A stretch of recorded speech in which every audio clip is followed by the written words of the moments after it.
국정원 관건 선거 개입 대치회의를 시작하도록 하겠습니다. 언론 보도를 보니까 지금 북한의 이 하노이 회담 관련해서 여러 가지 북한 내에 그 숙청 또 총살 이런 기사가 있습니다. 저는 국정원장이 해야 될 일은 이런 것에 관련해서 빨리빨리 대북 정보 파악하고 이런 부분에 대해서 대책 마련하고 뭐 이런 거 하는 거가 국정원장의 본연의 업무 아닌가 이런 생각을 합니다. 그런데 도대체 이 민감한 시기에 양정철 원장이나 만나는 걸 보면서 과연 국정원장이 본연의 업무를 하는 것이냐, 우리가 말씀드린 것처럼 오히려 그거보다는 총선 앞으로에만 관심이 있는 것 아닌가 이런 생각을 드립니다. 거듭 말씀드립니다. 서훈 국정원장 꽁꽁 숨지 말고 빨리 국회의 어떤 형태로든 저희한테 나타나서 진실을 밝히십시오. 이와 관련돼서 여러 가지 의혹이 점점 증폭되고 있습니다. 저희가 오늘 의원님들께서 한 가지씩 짚으실 겁니다. 이 부분에 대해서 국정원장 진실을 밝혀주시고, 그리고 우리는 이 부분에 대한 청와대에 대해서 항의하고 청와대에 감찰을 요구하는 것은 월요일 정도로 진행하려고 한다는 말씀을 드립니다. 어제 더불어민주당 워크숍이 있었습니다. 기억에 남는 것은 결론은 나라빚 늘리자, 국민 세금 더 거두자, 이 두 개밖에 없는 것 같습니다. 홍남기 경제부총리 GDP 대비 국가 채무 비율 내년에 40% 돌파하고 2022년에는 45%까지 갈 수 있다고 했습니다. 홍 부총리 결국 우리 아이들 돈 끌어 써서 쓰자는 문재인 대통령의 불건전 재정 강요에 굴복한 것으로 보입니다. 게다가 발표 자료를 보면 경제부총리마저 현실을 부정하고 야당 공세만 하고 있습니다. 이 모든 것이 결국 추경 안 하기 때문이다 하는 야당 탓으로 가고 있습니다. 야당 탓만 하면 다행인데 이제 국민에게 부담 떠넘기려는 이 증세안 들고 나오고 있습니다. 안 그래도 지금 국민들 처분 가능 소득이 줄고 있습니다. 공시지가 급등으로 세금 폭탄이 예정되어 있습니다. 국민의 지갑을 정권의 지갑으로 아는 문재인 정부입니다. 우리 당은 건전재정, 감세, 아래로부터의 복지라는 3대 원칙으로 정부의 효율성과 효과성을 모두 잡겠습니다. 45%까지 가겠다는 국가 채무 비율을 40% 이하로 유지하고 관리재정 수지 적자폭도 2% 아래로 관리하는 내용의 재정건전화법이 이미 우리 당에 의해 제출되어 있습니다. 앞으로 이 법안을 당론으로 채택해서 정권의 성향과 관계없이 건전재정 원칙이 지속될 수 있도록 하겠습니다. 또 지난번 말씀드린 대로 감세 추진하겠습니다.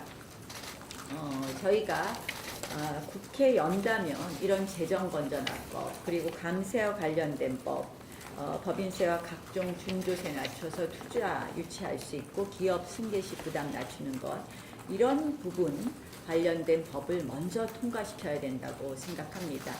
국회를 열어서 이것과 거꾸로 가는 법, 예컨대 국가 부채만 확대하는 이런 식의 이 거꾸로 가는 법이나 예산안만 통과시키는 것은 나라의 또 민생에 아무런 도움이 되지 않는다고 생각을 합니다.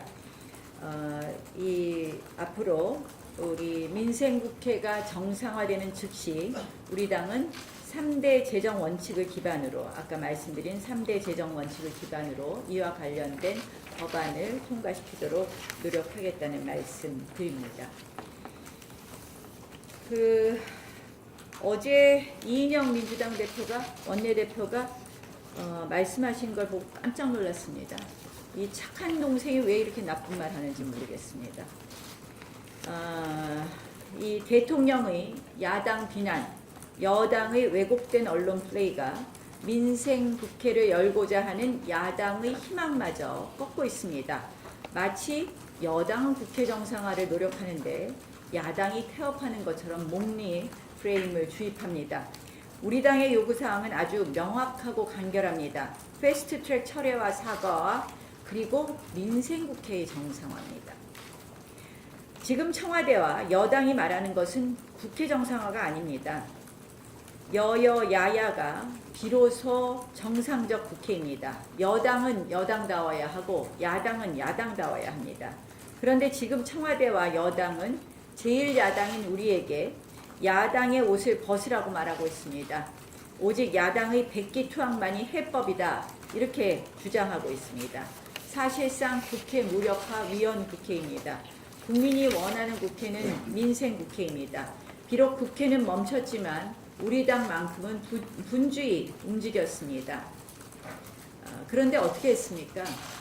이 정권은 공무원 사회에 야당 기피령을 내렸습니다.